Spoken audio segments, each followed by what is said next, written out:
What's up, everybody, and welcome back to another episode of CMA Podcast. How is everybody doing?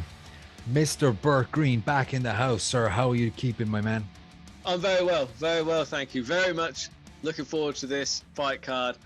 There are literally more good fights than I could comfortably shake a stick at. You know, 'cause my shoulder gets tired when you're shaking the stick for too long. Yeah. And, you know, it's ridiculous. I literally, even looking at the early prelims, I cannot believe some of the names on this card and some of the matchmaking as well. It's phenomenal. Pretty good time to be a fight fan.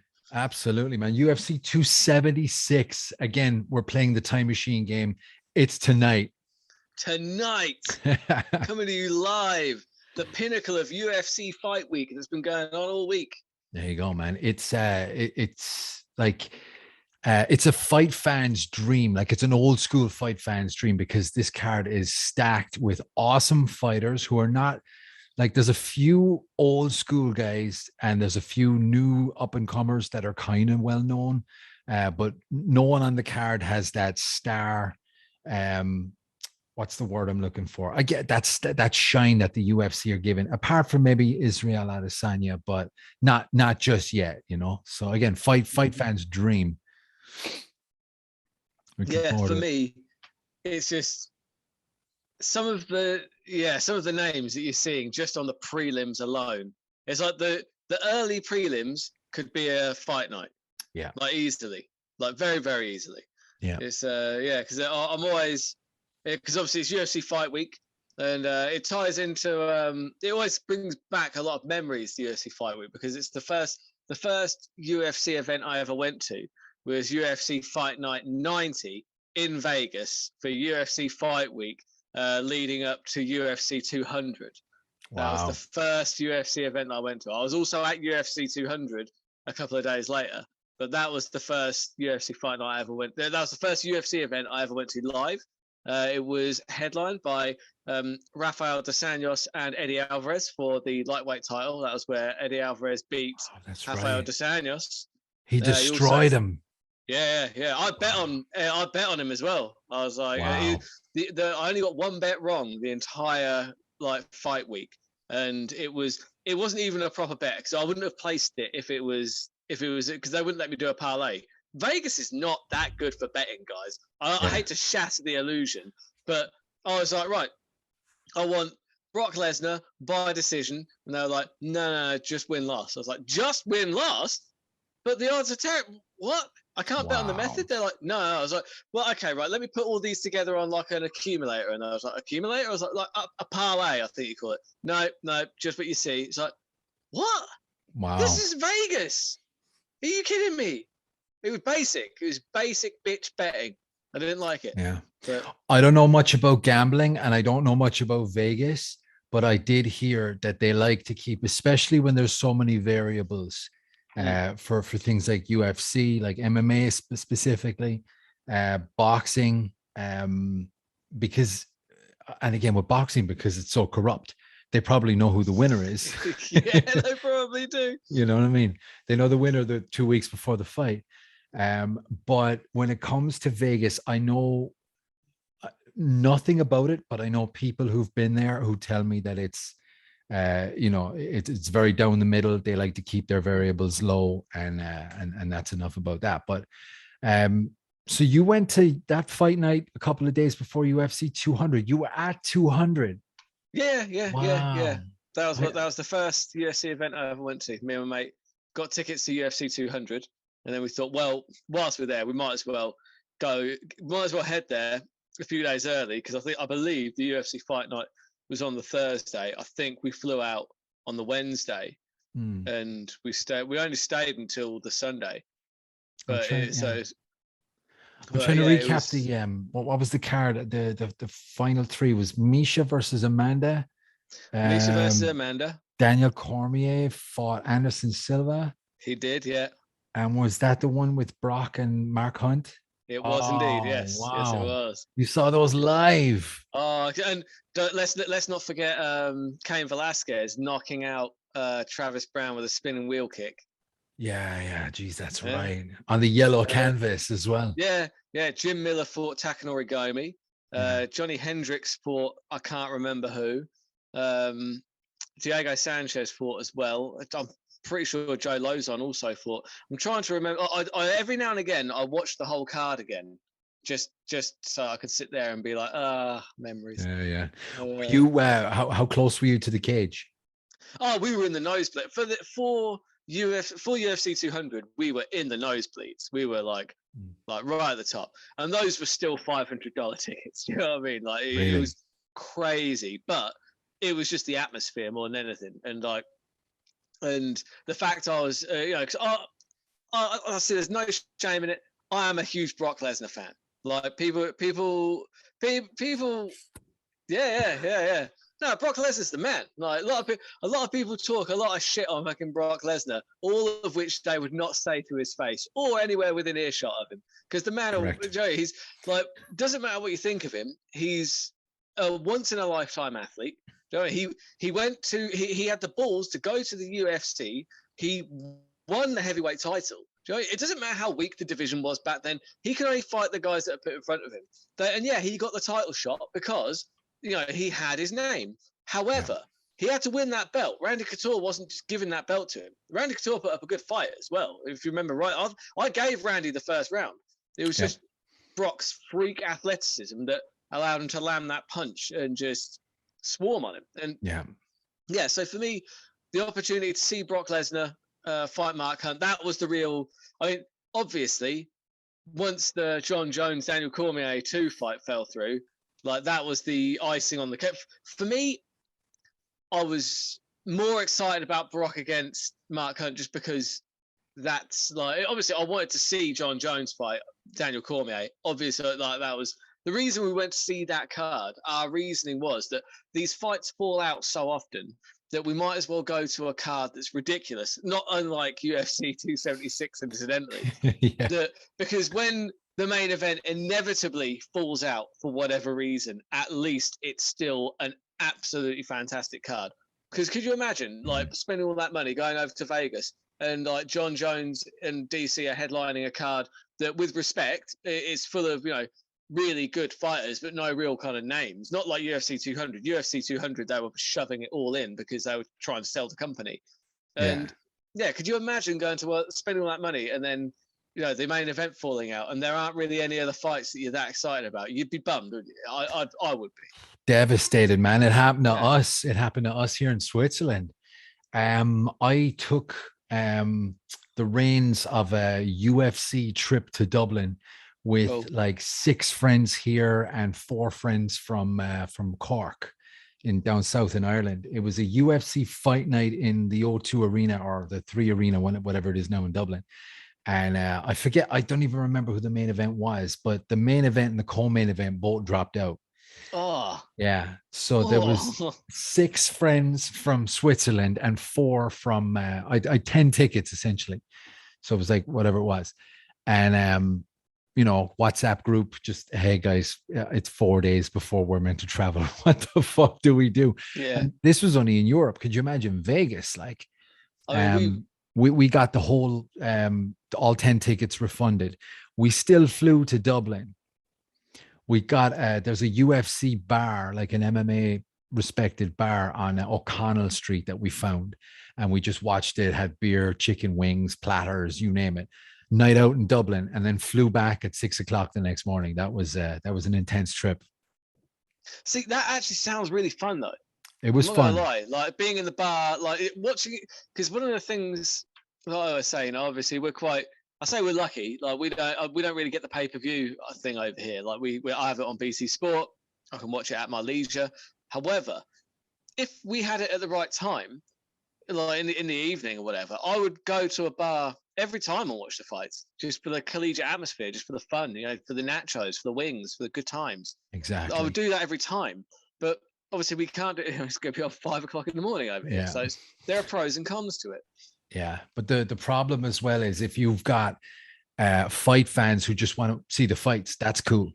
If you've got a UFC fan who's learned an armbar and learned how to throw a jab, who's drinking beer, who gets a little bit too into it. Yeah, That's yeah. I bet that happens quite a lot. I mean, we found out about Cormier and Jones falling out the day we got there. oh No, was it? No. I think it must have been the second day. I don't know. Well, I know that we were in a dive bar at the time. There's a dive bar on the Vegas Strip. We didn't go to any of the expensive places. We just wanted to go to a dive bar, get some cheap beer.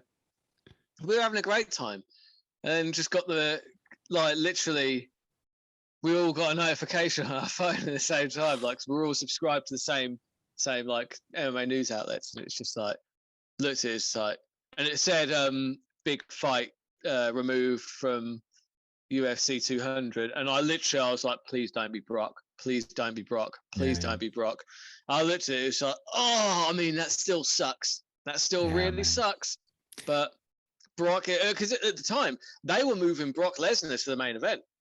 Like, they're like, because initially that was their first move. Because I remember we went to see the open workouts, and Mark Hunt did his open workout because he was still trying to cut. I don't understand how Mark Hunt was struggling to get under 265. And like Brock was just like walking around, managed to. I mean, I don't know if there was any fuckery there, because I mean, not being funny, but have you ever seen Brock Lesnar in person? Never, but I've seen him next to people who I've seen. I don't understand how that dude gets under 300 pounds. He's a giant, like a giant, and I'm just like, how is Mark Hunt in a sweatsuit over there? Brock's just walking around in a tracksuit. Just talking to because he just got the microphone. He was brilliant on the microphone, because he didn't want to do an open workout. He's just like, don't really fancy doing an open workout. I've done all my workouts. I don't need to do an open workout for you guys. I'll answer some questions though. I was like, okay then. I mean, if we can't force you to do an open workout, that's fine. Yeah. And but he stood there far longer than Mark Hunt did, and answered like loads of questions. Was just like. And I just remember him saying, remember him saying, "Oh well, what do you think about now being the main event?" It's like, "Merry Christmas to Brock Lesnar, I guess." Yeah. It's like, he's very calm on the mic. Like, he never loses his temper, and that comes from the persona from the WWE, like the character that he plays. But yeah, man, that was. Have you seen his latest character? That you don't really watch wrestling, do you? I was like, no. Because I don't watch it really, but like I have been catching what Brock's been doing, because I've seen Brock in interviews. He was on Pat McAfee.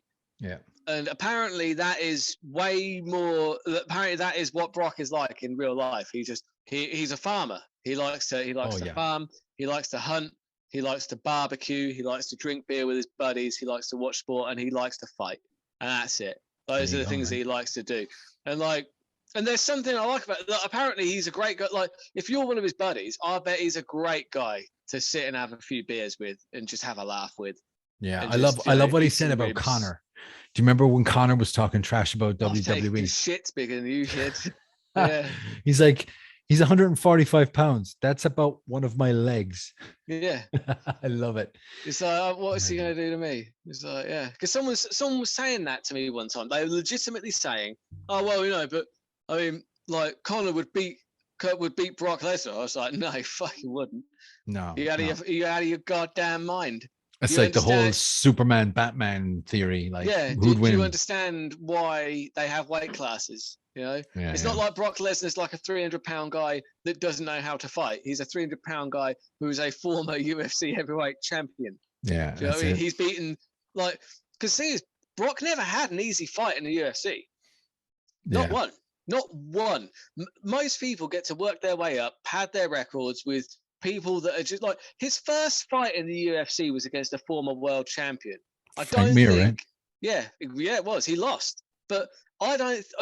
I might be wrong. Let us know in the comments, guys, if I am completely out of my mind here. But I don't remember off the top of my head any other fighter that came into the UFC against a former world champion other than James Toney. Because James Toney obviously fought Randy Couture, but that wasn't really like that was a bit of a freak show kind of fight. Everyone knew what was going to happen. Tony the week before Randy Couture. Sorry, carry on. Yeah, Tony the week before the fight said that he's going to hit Randy with a left check kick. Yeah, I mean, that's just Randy Couture came out to Stranglehold. Oh my God! His walkout song was Stranglehold. Yeah. Do you think he was trying to tell him something? Yeah, he caught the ankle pick, right? And he tried to get the head and arm a couple of times. Yeah, and he just got him. Yeah. Solid. But outside of that, I can't remember. I might be wrong, but I can't remember. It certainly doesn't happen often. I'll say that much. Yeah. Lesnar came in and had to fight Frank Mir, who's a former heavyweight champion. I was so happy when Frank won that fight, and I was so disgusted when Frank lost at 100. Oh, I loved it when Frank lost 100. I thought it was one of the most brutal ground and pound beatdowns I think I've ever seen. It was horrible. Yeah. Like there was a point where I was like, "Oh, ref, you need to stop this." It was when he was donkey punching him, because that's what they are, donkey punches. When you overstrap the back, and he was punching underneath the armpit, and like Frank's donkey head punch, and it was sickening. Like the way his head, yeah. Sorry, you were saying, oops. Yeah, and that post-fight interview, it was that was the I'm not surprised, motherfuckers, of them. That was the one. You know what I mean? So I'm gonna get a Coors Light. Gonna get a Coors Light. That's right, a Coors Light, because Bud Light won't pay me nothing. Frank Mir last time out had a horseshoe up his ass. I pulled that sumbitch out. I beat him over the head with it. Wasn't the cleverest of promos. But that's better than your Lemmy impression for sure. I don't know. There you go, man. Well, that's fucking killer. And this week, many UFCs later, we have UFC 276. Exactly 76 UFCs later. 76 UFC pay-per-views later. There's a lot to talk about, man. We obviously won't get to everything, but we got some serious honorable mentions in the in the prelims. I'm unprofessional tonight with my phone. I like to have my laptop, but change of scenery. I'm actually in my bedroom. I never wanted to do a podcast from my bed. Exactly. I never wanted to do a podcast from my bedroom. But we have family here, so I can't use the bar where I'm at. I don't actually have the gym where I want to do it surrounded by the boxing bags in the actual in the actual ring where it initially was conceived in my head. So here we are.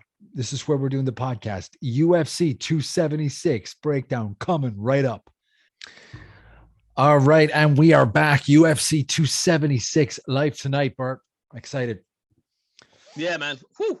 Yeah. So, where do you want to start? You want to start with the best eye tattoos in the game, Jessica Rose Clark? Let's do that. Jessica Rose Clark versus Julia Staralenko. Is that right? Don't know much about Julia, going to be totally honest, but I do know Jessica Rose Clark. She's pretty good. Right. She's been all right. I'd lean towards her, but really, it's the next fight on the card that I'm very interested in, because you've got Dricus du Plessis taking on Brad Tavares.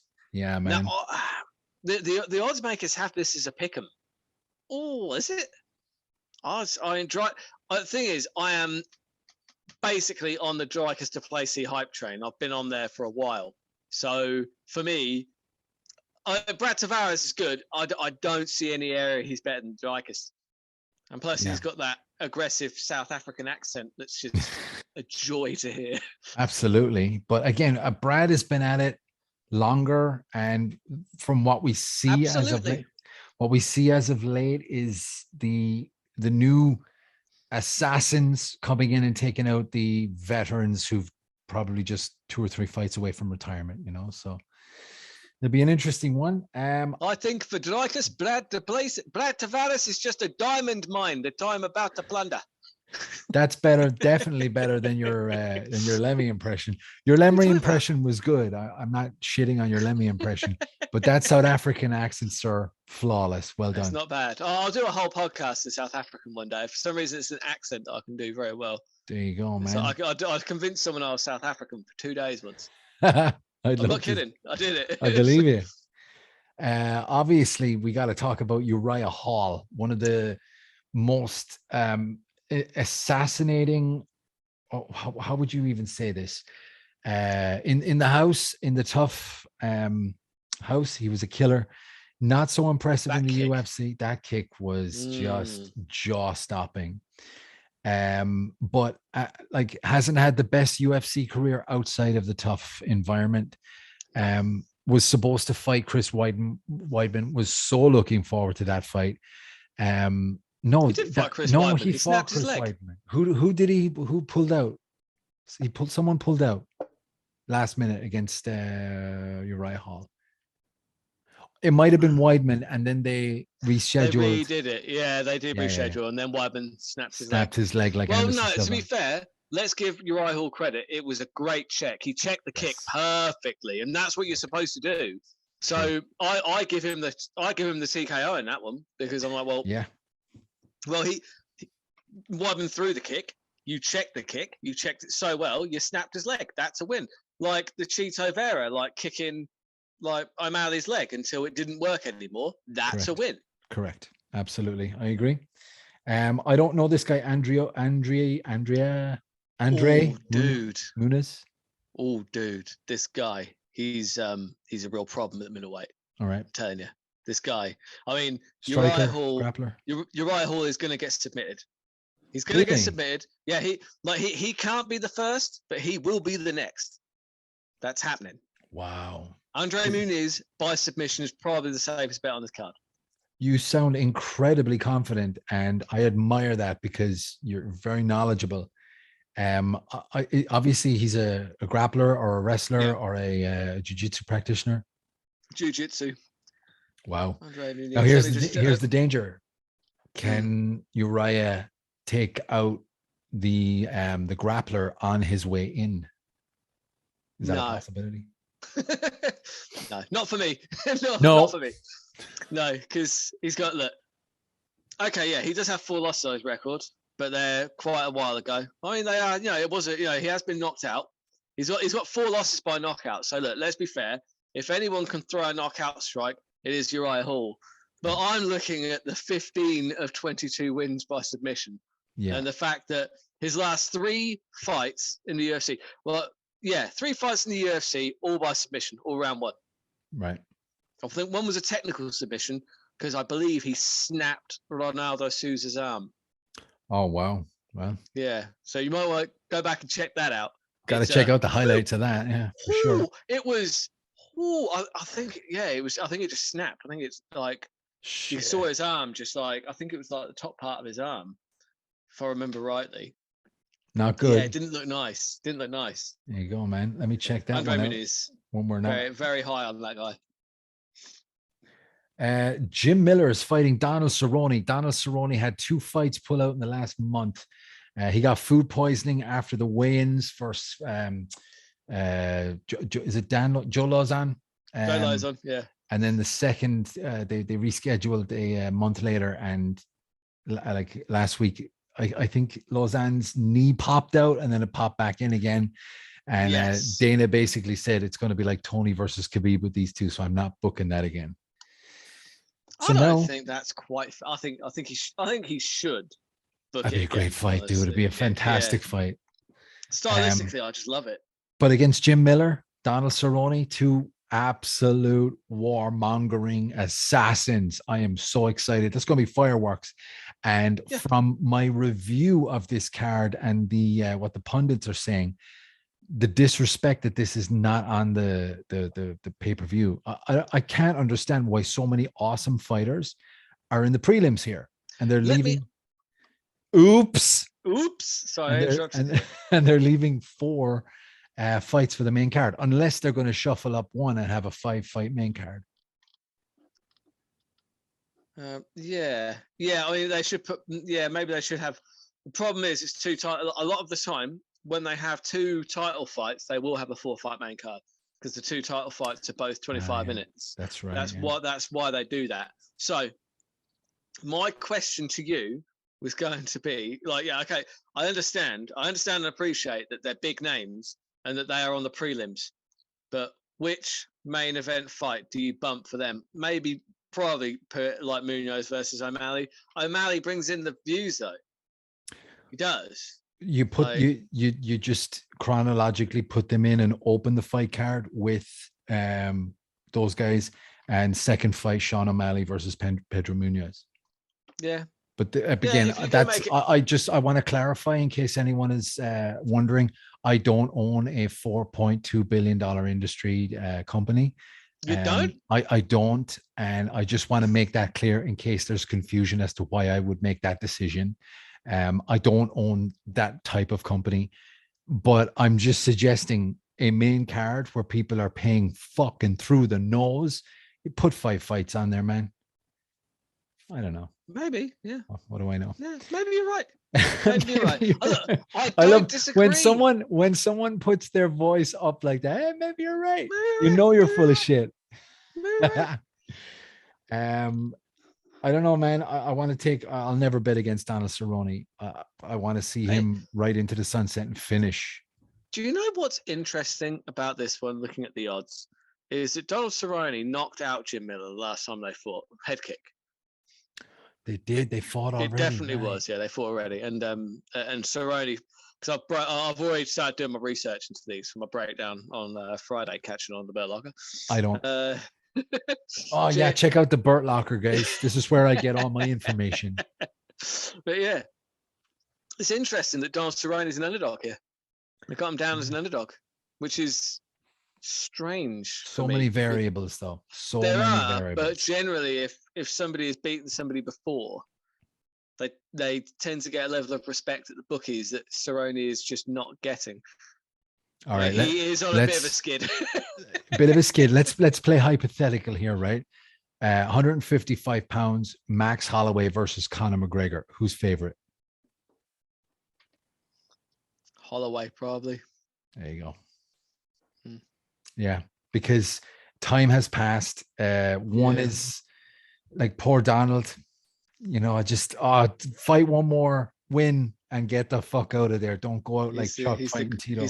Well, he wants to get to 50 fights, doesn't he? So whatever happens, I think he's getting this one and one more, and then that's it. He's done. Yeah, man. I don't know. Let's see. Either way, fun fight. Ian Gary versus Gabe Green. You know what? Ian Gary. Sorry, you were saying? Go ahead. Yeah, he's. Sorry, I wasn't looking at you. I couldn't see. But Ian Gary, he's being, like a lot of people have said, that he's being given kind of gimme fights. Yeah. This isn't one. Gabriel Green's quietly he's tough. He's pretty tough. And with Gabriel Green, it's kind of pick your poison. He'll submit you. He'll knock you out. He's pretty good. This is a good test for Ian Gary. We're going to find out where he is. I'm excited to see it. I really am. I'm not picking against Ian Gary, but yeah.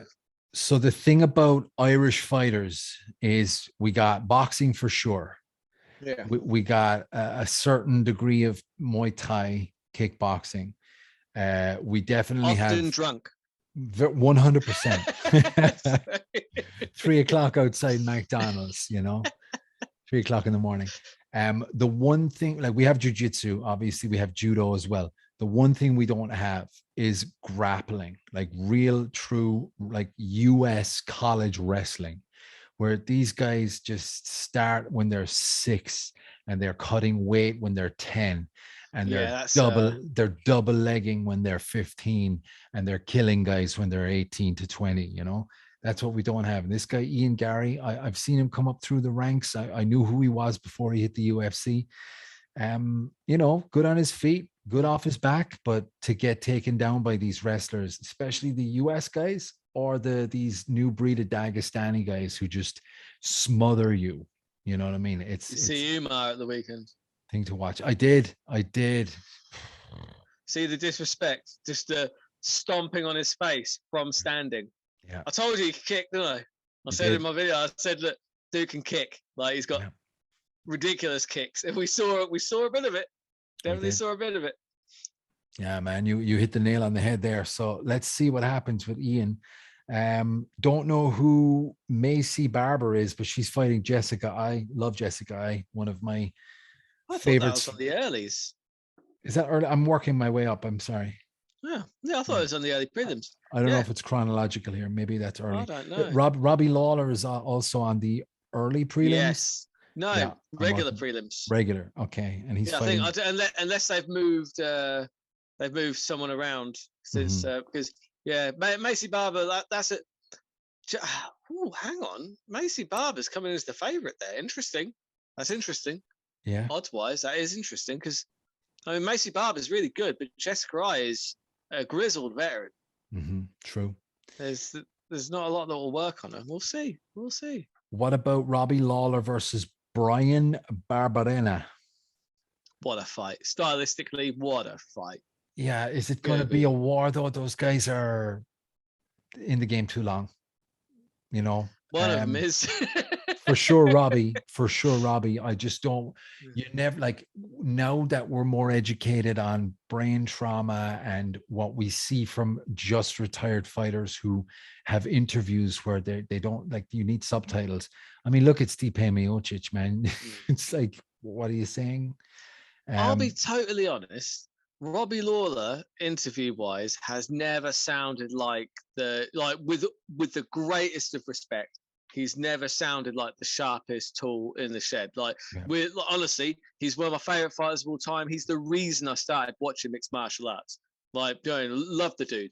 Fight IQ in terms of fighting, that he's got intelligence. He knows how what he's doing. But it's just on the microphone, he's always been a little bit just I don't. Almost I stay in the obvious, just go like, oh, where's my title? Huh? Yeah. Where's my title? I'm coming for you. And it's just like that wasn't as good as your Lemmy impression, man. No, it wasn't. No, that it was wasn't. terrible. I can't do a Robbie Lawler. It's a difficult one to do. And then finally we have Brad Riddle versus Yalin Turner. Don't know either of those dudes, but I wish him the very best of luck. Tell you what, great fight that. Is it? That's a great fight. Jalen Turner, he's a finisher. Right. He is so legit. I've been on the Jalen Turner hype train for a while. The Tarantula, fucking brilliant. 12 wins, 12 finishes. Only 3 submissions, 9 by knockout. He's just got such a big frame for the welterweight. How tall is he? 6'3". Yeah, he's 6'3". 6'3". Wow, 6'3" welterweight. 77-inch reach. Yeah, and Riddell, don't get me wrong, Riddell's brilliant. He's a fucking good kickboxer. If anybody could chop down the legs and kind of find a way to put a hurting on Jalen Turner, it is Brad Riddell. Because we saw Brad Riddell fighting, he lost to Rafael Fiziev. He got spin kicked into oblivion, I like to say. But Jalen Turner, for me, he's a problem in that division. He's like another one of these guys that it'll be interesting when you see him fight the likes of Shavkat Rakhmonov and your Dagestanis. Your Dagestanis and your Swedes. Swedish? I kill everybody. I can smash you, brother. My brother. Hey, brother. I smash you. Doesn't matter. Brilliant. I'd love to see that fight. Good fight. Yeah, very good fight. That'll be a fun one. I'd circle that one as one to really watch as well. Jalen Turner versus Brad Riddell. Because again, it's one of those ones where you're going to find out where Jalen Turner is. Similar to Ian Gary. Brad Riddell's no picnic. He's a good opponent. But Jalen Turner's just got the attributes, as Conor would say. Don't call Conor McGregor on this podcast, man. You'll never be asked back, I tell you. I can only humbly apologize. I'll block you from the comment section. Okay, right. I'm sure somebody said attributes other than Conor McGregor. I'll just say he has attributes. That's all right. I'll let it go this time. We got the main card. Now we do mention. Oh no, wait! You were mentioning 4 fights on the 2 title fight, main event and co-main event, but there was 5.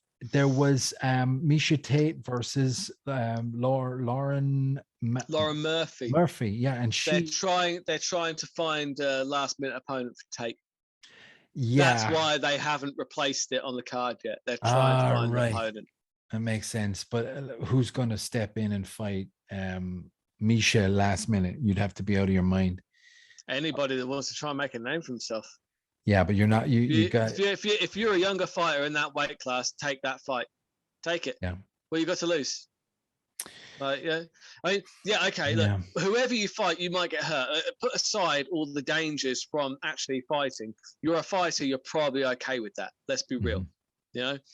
But if you want to show the UFC that you're a team player, you know, you will get the special treatment afterwards. Like Donald Cerrone, there's a reason they're letting him get to 50 fights. They could have cut his ass a long time ago. Yeah, but he's a team player. He's a company man. And they ain't going to do him dirty like that. True. So he said he wants to get to 50 fights. Like pending doctors saying, don't let this guy fight, they're going to let him do it. Because, you know, you're right. There was a guy that came in and fought DC last minute. He was working at some sort of cafe or Dunkin' Donuts or something and got a phone call. Bald guy. I do know him. Non-African American. Yeah, wrestler. Yeah. Cummins, yes. Cummins. Pat Cummins. Pat Cummins. Pat Cummins. Yeah. Yeah, he fought on like 4 days. He was notice. in there. Yeah. But yeah, so moving to the main event, the main card. Let's start with the fourth last. So far, this is going to be my I'm slurring my words. The first two fights are the first two fights of a 4-fight card are for me the two likely fights of the night. Pedro Munoz versus Sean O'Malley. And we all know what's happening with Sean O'Malley and the fact that he's strategically mastering his career on who he fights and when and for what money. So if you're a guy who likes to see someone beat the game and beat the man, you're going to root for Sean O'Malley. I love what he's doing. I love what they're doing for him. And now he's fighting a guy in the top 10 who it's a good matchup for him. Yeah, but the thing is, though, who have we seen Sean O'Malley fight? Nobody strategically. But when you look at what Pedro brings to the table, I think Sean takes him out. I would say that Sean O'Malley has fought one person of note. You're saying Sean has fought someone who should have been in the top 10? Who is in the top 10? Who isn't? Who did he fight in the top 10? Chito Vera. He lost. I thought he was, yeah. I thought he was in top 15. Chito wasn't in the top. I don't think he was in the top 10 at the time. He certainly is now. Look at where Chito Vera is. Look how good Chito Vera is. But it wasn't that the controversial one where Sean broke his leg? He didn't break his leg. Chito kicked his leg, and his leg gave out. I guess. But that's not the first time that Sean's leg has given out. The Contender Series. Yeah. You're right. You know, wow. Do you know who's got some real nice low kicks? Pedro. Really? Okay. You're showing me up here, man. This is why I watch the Burt Locker. I get all this fucking information. You know? He's going to take those brittle legs. Sorry. So I'm excited for that one. Like, it's going to be, regardless, it's going to be a good fight. It's for me, it could be potentially fight of the night, because now we're going to see Sean fight for a new contract, new money, bigger bucks, and against a guy who can potentially do some damage. You're stopping me? No, I'm not stopping. I'm putting my hand up to say that I have something to say. Just when you get a second. Go ahead. Interrupt you. From what I've heard, Sean's contract has been renegotiated already. That's why he's now fighting a top 10. Yeah, that's what I mean. Now he's, okay, sorry. Yeah. So you're not going to see him like he fought that guy who came in with the green hair and picked him apart for like 3 rounds. Chris Matinho. Yeah. I think now that there's new money on the table and a new contract and new prospects, I think you're going to see a killer come in and go, all right, I'm here, motherfucker. Let's go. So maybe I could be wrong, but we could see it. Look, Sean O'Malley is good. Like, there's no denying that. He's got something about him. I enjoy watching him. I enjoy what he brings to the table. I've enjoyed him doing like what he's been doing to these people that are just frankly not. He knows they're not in his league. He knows that he's beating them. I mean, all with the exception of that one guy. Chito Vera was the first one where people were like, this could be, I don't know if he's going to have it all his own way. And the question, the the hard and well, how it happened is irrelevant. Did he get the win? The answer is no.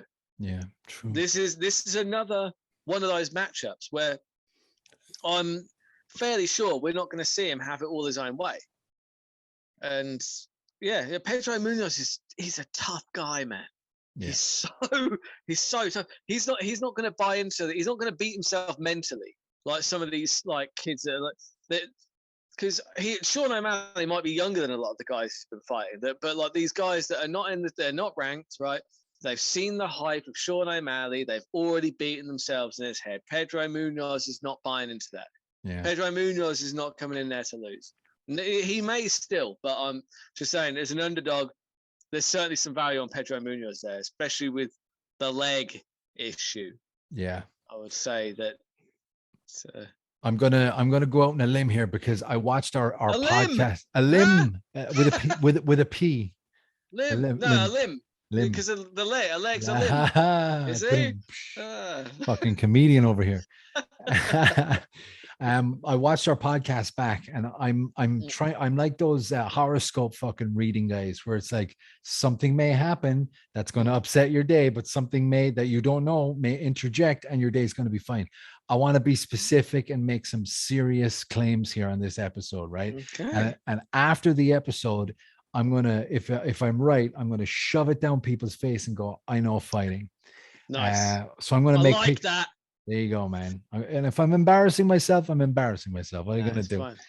I'm going to go out on a limb here. I'm going to say Sean O'Malley is going to get this victory, and it's going to be a vicious TKO. I'm not saying KO, but I'm saying it's going to be a vicious TKO. What do you think? I'm going Pedro Munoz leg kick TKO. I think that Sean O'Malley has got something wrong with those legs. You don't get... on two occasions. So I'm not, I'm not wishing ill on anybody, but I've just seen it to me. So there's a weakness there. And Pedro Munoz isn't a dummy. His coaches aren't dummies. They're going to be like, you see what he leaves open there? That low calf kick. He hates that. Do you want to go ahead and just sweep the leg? Moving on to Sean Strickland versus Alex Pereira. Again, potential fight of the night, man. Great pronunciation there, by the way. I got it from you. Always taught it was because you're always taught, aren't you, that it's Pereira, not Pereira. Apparently, it's Pereira. Got to roll the R's. Apparently, it's with an R, not a he. Which is weird. Yeah, which is weird. So, we all know Sean Strickland. He has a screw loose. He's very loose-tongued on the microphone. I love the fact that he talks during fights. It's entertaining. Aside from the entertainment factor, the guy throws with cruel intentions. Mm-hmm. I'm excited to see this fight because I think Alex is a killer. He's well-rounded. He's got the striking. He's got the wrestling. He's got the jiu-jitsu. He's got patience. Patience against a guy like Sean Strickland is needed. But again, going out on a limb here, I'm going to, out of my comfort zone, make a crude prediction. I'm going to say it's going to be, unfortunately, the way I've analyzed this, it's going to be 3 rounds, but it's going to be a unanimous decision for Sean Strickland, but it's going to be a standing war. Interesting. See, the thing I like about this one is, as you said, look, Sean Strickland, he's not going to knock you out with one punch. He can, obviously. He's got that ability. Like he's a fighter, for God's sake.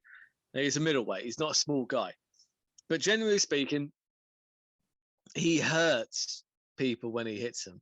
Does that make sense? Rather than separating them from their consciousness, like he makes people kind of curl up and go, more. Does that make sense? So am I? It's 100%. 100%. And I'll tell you why.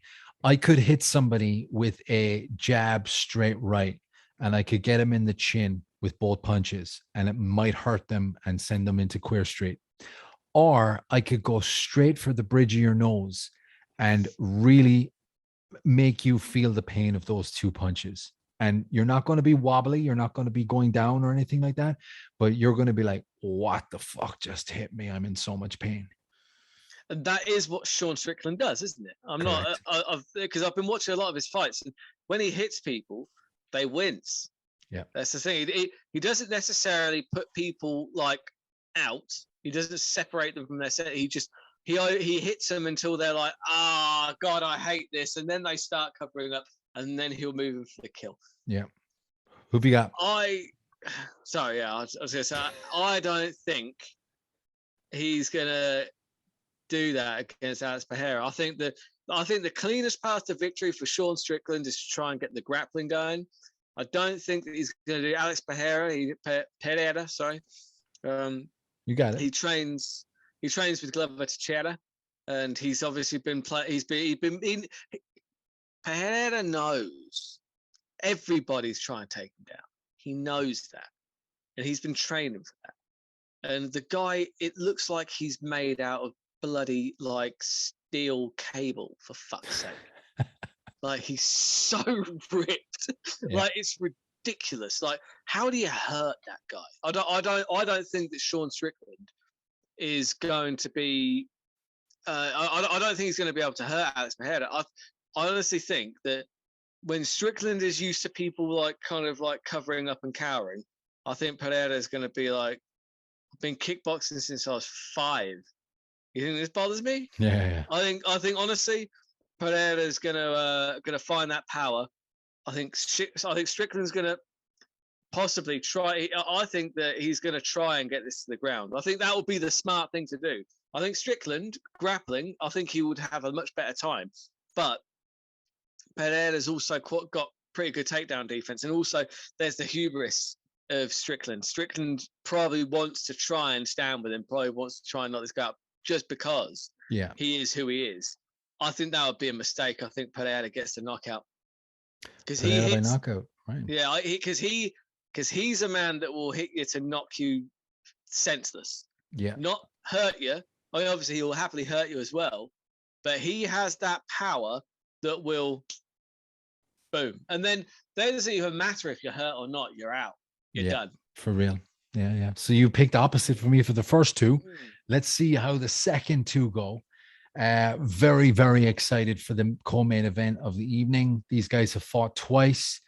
It's one of those ones where it's cool to give the general opinion that's out there. It's like hating Nickelback. Alexander Volkanovski versus Max Holloway. Max lost both fights. It doesn't matter what anybody's opinion is. The judges gave it to Alexander. Correct. What's changed since then? Who's the better fighter? Who's more active? I think it's and I say this with way too much confidence, and the fact that I, on a personal level, don't necessarily favor Alexander, and I do favor Max. I want to see Max win. I just don't think he gets it done. I think it's and it's going to be a 5-round spectacular fight. Couldn't agree more. Wow. Couldn't agree more. You know what?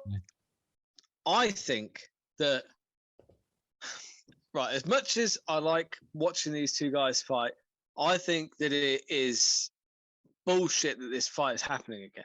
I'll tell you why. Right? If you fight somebody as good as Max Holloway enough times, he's going to get one over you.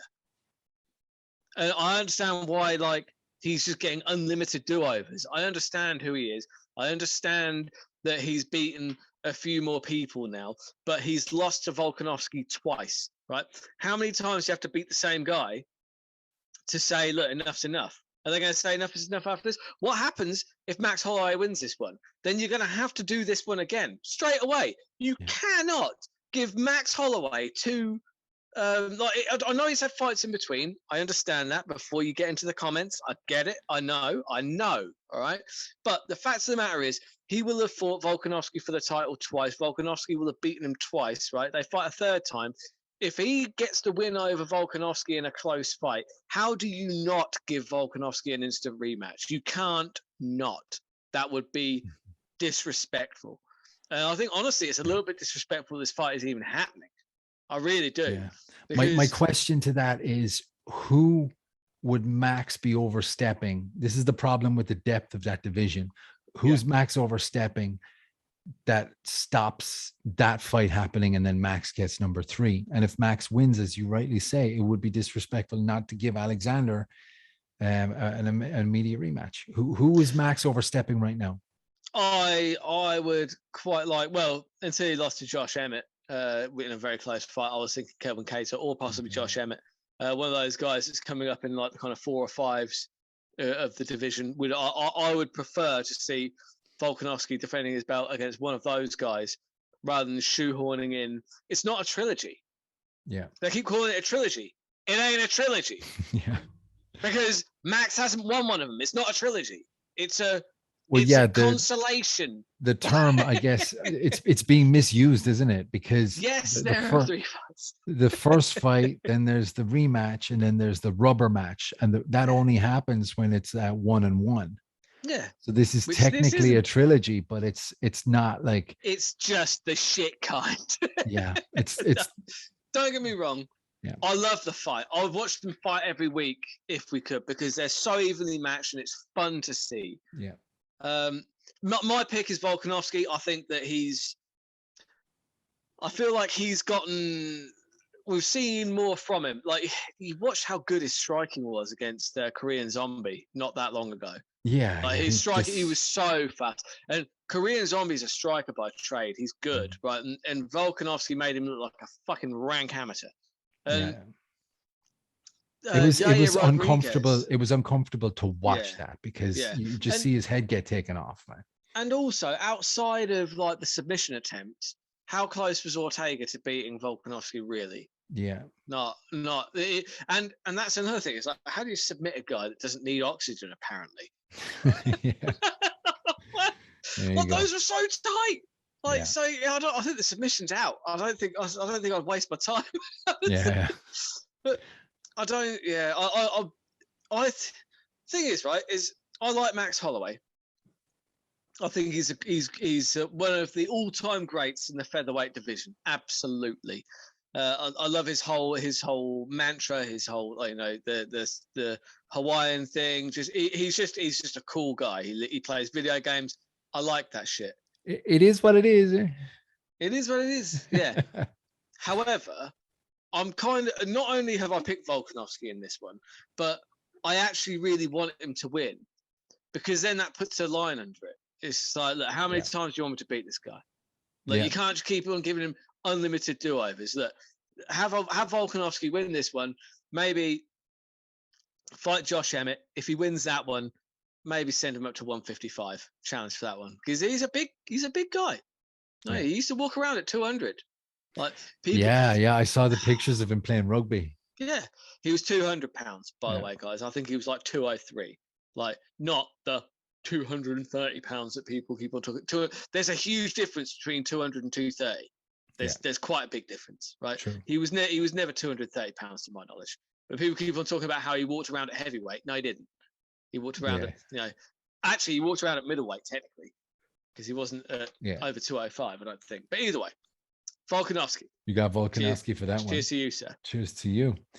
And then the main event of the evening, I'm torn with this one, because I'm super confident, and then I'm not super confident when I think about it, and then I rethink about it, and I'm super confident again. So here's we're about to agree again.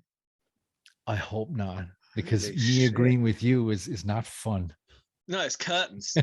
Because it's curtains for your picks, dude. My picks are fucking shocking. They're not called terrible bets. But we got that rapport going now, where I think in a few more UFC episodes, I'll be able to wake up on a Sunday morning and send you private messages, just shoving it down your neck whenever I get something right. Yeah, absolutely. No, go for it. Enough people do that in the comment section anyway. I love it. Israel Adesanya versus Jared Cannonier. Israel Adesanya is a special dude, man. He's got one of the scariest things I've ever seen in his highlight reel. Maybe you know what this is. He fought like a Muay Thai tournament, a local Muay Thai tournament, and it's between round 1 and round 2. You know the story I'm about to tell? Go on. So basically, the guy goes to give him a high five, and he snubs the high five, and the guy goes back to his corner, and his coach is there toweling him down and whatever. And Israel Adesanya stays in the middle of the ring, staring his opponent down, does not go to the corner, does not sit down, does not talk to his coach, does not get a drink of water, just stands there breathing. And then round 2 starts. Fucking beautiful. Won the fight, obviously. But Israel's backstory and his level of confidence and what he's able to do, take the Yan fight out of this. Israel's a special guy. He gets hit when he gets sloppy and stops or starts showboating, like Anderson versus Chris Weidman. And we saw that in the Robert Whittaker first fight. Cannonier's dangerous. Cannonier's aggressive. Cannonier's strong. Cannonier stopped Anderson Silva with a leg kick. I want to say it's going to be Israel Adesanya, a comfortable coast to 5 rounds and just pick his shots. But the caveat to that opinion is if Adesanya gets sloppy, I think Cannonier can knock him out. We may see a new champion. I could be completely off on that. Curious to hear your thoughts. I agree. Oh my God. We agree too much, man. This could be our final episode. It could be. Right, because the interesting thing with, because you mentioned the Cannonier when he fought Anderson Silva. He stopped him with leg kicks, but actually he was beating him on the feet anyway. Yeah. Or you could chalk that up to, maybe Anderson had one fight too many, whatever. Fact of the matter is he was doing that. Now, Cannonier, he has got ridiculous power, actually. Like when you look at kind of, I'm trying to remember who he fought earlier on in his career. Excuse me whilst I look this up, but he's definitely stopped a lot of people. What's he got? 10 knockouts, 10 out of 15 wins by knockout. Yeah. So obviously, the elbows. Was it Brunson? Yeah, Brunson. He fought that. Yeah. Those elbows were ridiculous. Like just kind of sickening, actually. Shame on him for putting those through his face. Who else did he? Yeah, Hermanson he knocked out. David Branch as well. Okay, so God, that took so long to fucking load. God damn it. But yeah, look.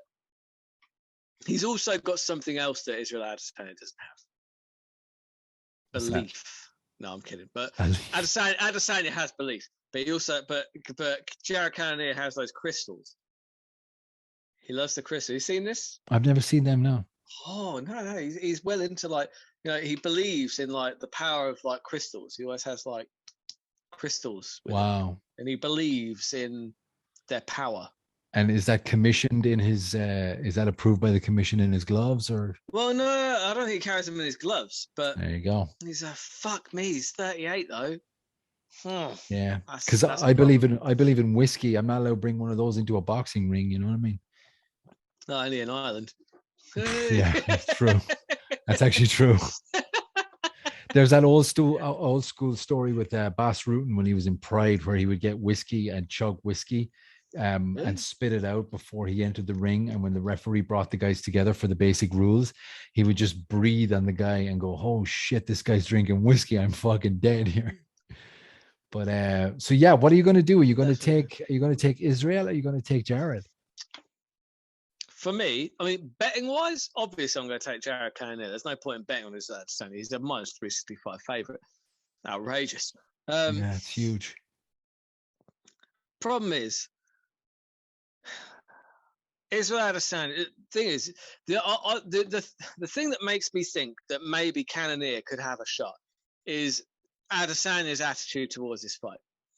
Because Adesanya said on a few occasions that because he's been criticized a lot lately, that, and people could, but he's an elite level athlete. I understand. He can probably push that to the back of his mind, but people are expecting good performances from him.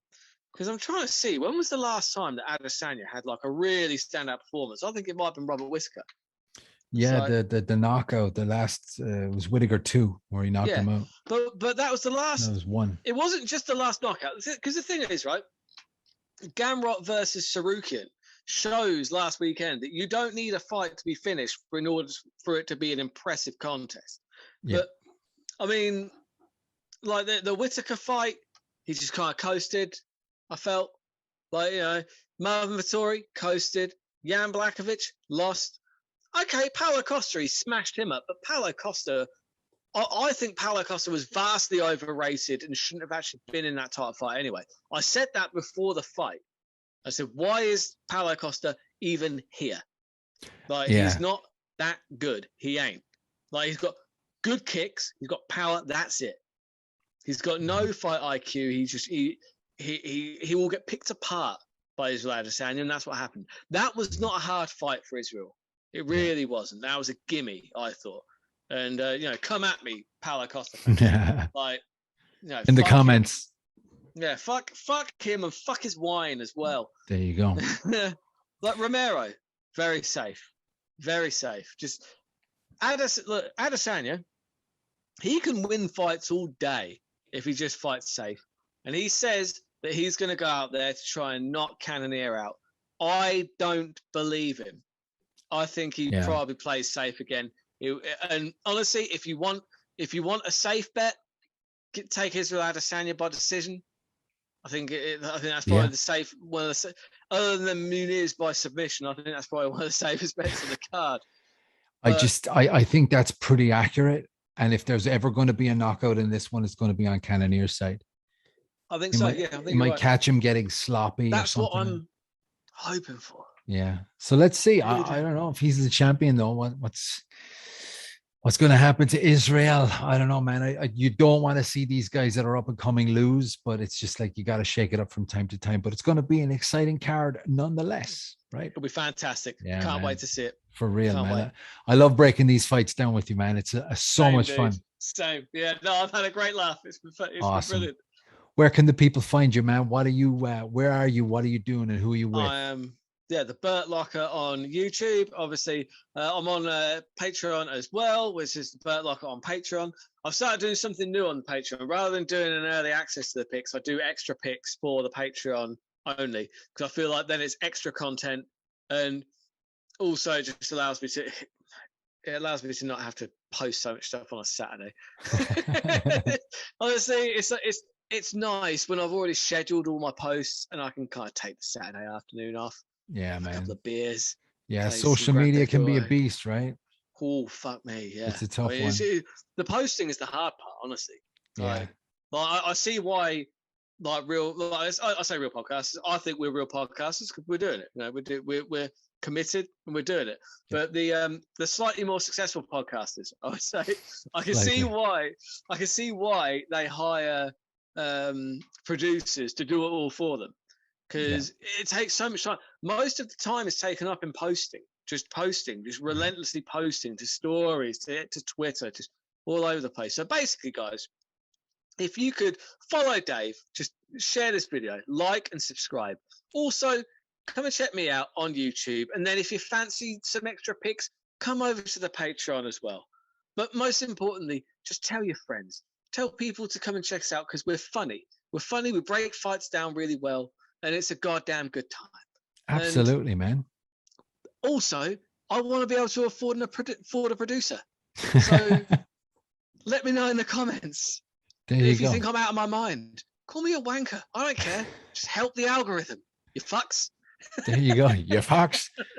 Yeah, you sound like it's like, what was it, Phoebe from Friends? She made that comment. Okay, guys, and if you want to see or if you want to get emails about my upcoming shows, give me money so I can buy a computer. That's it. Yeah. There you go, man. Do me a favor, guys. If you like and enjoy this video, like it, hit the like button. It doesn't take too much time out of your fucking day. Just hit the like button. There's so many people that watch my show that are not hitting the like button, and you're not doing your job. I'm doing my fucking job. Subscribe. Go to the Burt Locker, hit subscribe with him, and subscribe to me. And then what else is there, man? Go to our social media platforms and just like what we put up there. Likes are the new currency, man. In about 10 years, Bitcoin, the central banks, you name it, they're all going to be gone. The whole world is going to be revolved around likes and comments, and we're going to be ahead of the game, right? That's true. Yeah, that is true. Although I hear sheep coins making a comeback, but don't do that. Oh God, don't do that. That's worse than my bets. God, please. Awesome, guys. Thank you very much for watching. Burt, it has been an absolute pleasure once again, and we will do it another time. Yeah, definitely. Rock and roll, guys. Thank you very much.